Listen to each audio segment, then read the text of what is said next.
দর্শক স্বাগত জানাচ্ছি শীতের সকালকে উপভোগ করার জন্য। আর আজকে এই শীতের সকালকে উপভোগ করতে আমরা এসেছি ফরিদপুরের এক প্রত্যন্ত অঞ্চলে। বিশেষ করে আমাদের বাংলাদেশে শীত গ্রাম অঞ্চলেই সব থেকে বেশি অনুভূত হয় এবং ফরিদপুরের এই প্রত্যন্ত অঞ্চলে শীতের মাত্রাও অনেক বেশি, যে কারণে আমরা এই শীতের সকালকে উপভোগ করতে এই ফরিদপুরের প্রত্যন্ত গ্রামে এসেছি। যদিও এটি একটি চর অঞ্চল। তো চলুন দেখে আসি এই শীতের সকালে ফরিদপুরের এই প্রত্যন্ত অঞ্চলে কি কি দেখা যায়। চারদিক ঢেকে আছে ঘন কুয়াশায়। শীতের সকাল মানেই কুয়াশায় ঢাকা বিস্তীর্ণ এক জনপদ। শীতকে উপেক্ষা করেই ঘর থেকে বেরিয়েছে কর্মব্যস্ত মানুষ। কৃষিপ্রধান ফরিদপুরে এই চিত্র প্রতিদিনের। কুয়াশাকে ভেদ করেই উকি দিচ্ছে সূর্য। শীতের সকালে সূর্য একটি অপেক্ষার বিষয়। শীতের সকালে শিশির ভেজা এই সরিষা ফুল কিংবা রাস্তার ধারে বেঁধে রাখা এমন ঘোড়ার দৃশ্য শীতের সকালকে করে তোলে আরও আনন্দময়। শীতের সকালে ফরিদপুরের এই পদ্মার চরে পদ্মার যে ছোট ছোট নদীগুলো রয়েছে, সেই নদীগুলোর এই দৃশ্য আমাদের নদীমাতৃক বাংলাদেশের যে চিরচেনা রূপ, সেই রূপকে ফুটিয়ে তোলে। বিশেষ করে শীতের সকালে কুয়াশাকে ভেদ করে এরকম ছোট ছোট নৌকা মাছ ধরে নিয়ে আসার দৃশ্য শীতের সকালকে আরও আনন্দময় এবং উপভোগ্যের বিষয় করে তোলে। বিশেষ করে শীতের সকালে এ ধরনের মাছ ধরার দৃশ্য দেখতে বেশ দারুণ লাগে।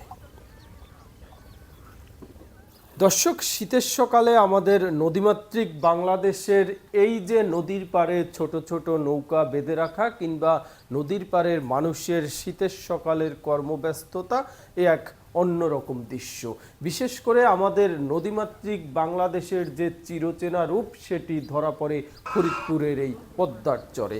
দর্শক, আমরা এই যে নদীর পাড়ে রয়েছি, এই নদীটি হচ্ছে ফরিদপুরের পদ্মার চরের একটি শাখা নদী। এই নদীটির দৃশ্য শীতের সকালে আমার কাছে বেশ দারুণ লাগছে। দর্শক, শীতের সকালে আমাদের বাঙালির হাজার বছরের ঐতিহ্য খেজুরের রস। যদিও কালের বিবর্তনে বাংলার এখন আর সব অঞ্চলে সেই খেজুরের রস সংগ্রহের দৃশ্য দেখা যায় না।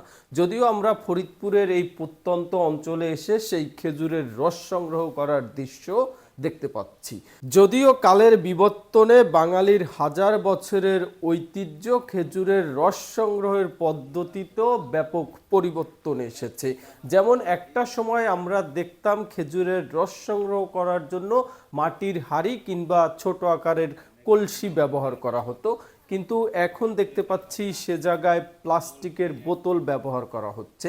এর উল্লেখযোগ্য কিছু বিষয় রয়েছে। বিশেষ করে মাটির হাঁড়ি খুব সহজে ভেঙে যাওয়া বা এই মাটির হাঁড়ির মুখটা একটু বড় হওয়ার কারণে বাদুড়সহ বিভিন্ন পশু পাখি মুখ দিলে নিপা ভাইরাস নামে যে ভাইরাসটি হওয়ার সম্ভাবনা রয়েছে, সেই সম্ভাবনাটি থেকে যায়। কিন্তু প্লাস্টিকের বোতল ব্যবহার করলে এটি যেমন ভাঙে না, তেমনি এর মুখ ছোট হওয়ার কারণে এই ছোট মুখ দিয়ে কোনো পশু পাখি এই রসে মুখ দিতে পারে না, যে কারণে ভাইরাস থেকে মুক্ত থাকার জন্য এটি বেশ কার্যকরী একটি পদক্ষেপ বলেই জানাচ্ছেন যারা রস সংগ্রহ করছেন তারা।